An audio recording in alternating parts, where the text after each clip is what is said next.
Saludos, I'm Juan Tejeda, and this is Una Plática.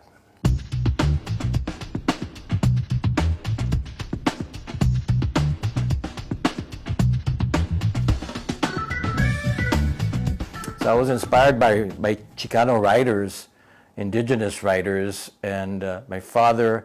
And then I began playing music when I was very young. So I had other musical inspirations later. Santiago Jimenez Jr., who was my first teacher in el acordeon.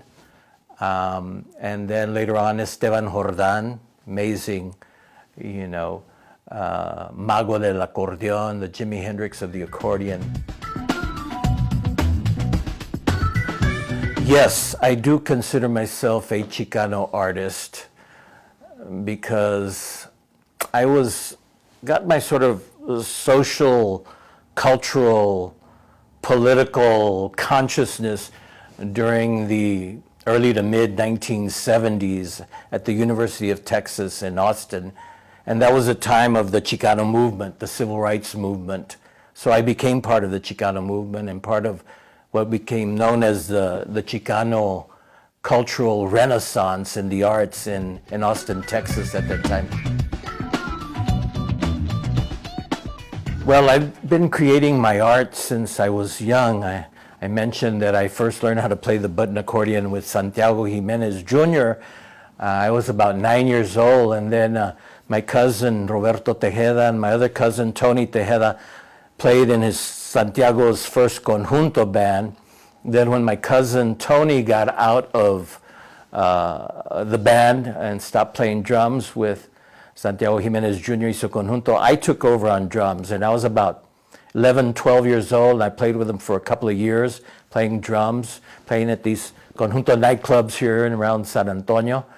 And I continued playing the accordion every now and then, even as I went into high school, but then went through this whole kind of rock and roll phase and played in a couple of bands in high school with a couple of bands. And then once I got into college, the University of Texas there in San Antonio, and got involved in the Chicano movement and the Chicano cultural renaissance. As I mentioned, I brought back the accordion and we started playing music with a couple of bands there at the university. One was Inlac Etch, was the name of our first band, and then from that evolved the Conjunto Aztlan, which is a band that I still perform with almost 50 years later.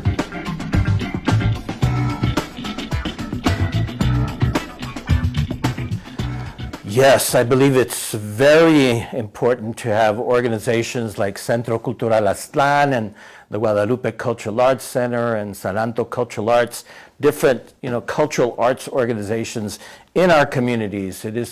I think that through these types of organizations have played a very important role in the preservation and the promotion and the learning of the Chicano arts. So they played a very, very important role, especially since the schools were not providing this type of curriculum for our students. So in a lot of ways, we didn't learn our history. We got it from our parents as much as they could teach us, and of course the cultura, el lenguaje, las artes as much as they could. But then once you got into the schools here, from kindergarten through the 12th grade, there was a lot that they taught us about our own culture and made us feel proud of who we are,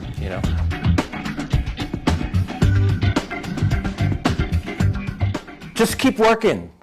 If you're an artist, if you're a writer, writers write, artists create their art, musicians play their music, dancers dance, and hopefully good things will come out of it, and hopefully you can work with some of our Chicano arts organizations here in town to continue to develop that and maybe even make a living off of it. Just keep working, keep fulfilling your dreams, keep creating your art, and I think good things will come of that. Hopefully jobs too, so to be able to support yourself and become a professional artist ultimately.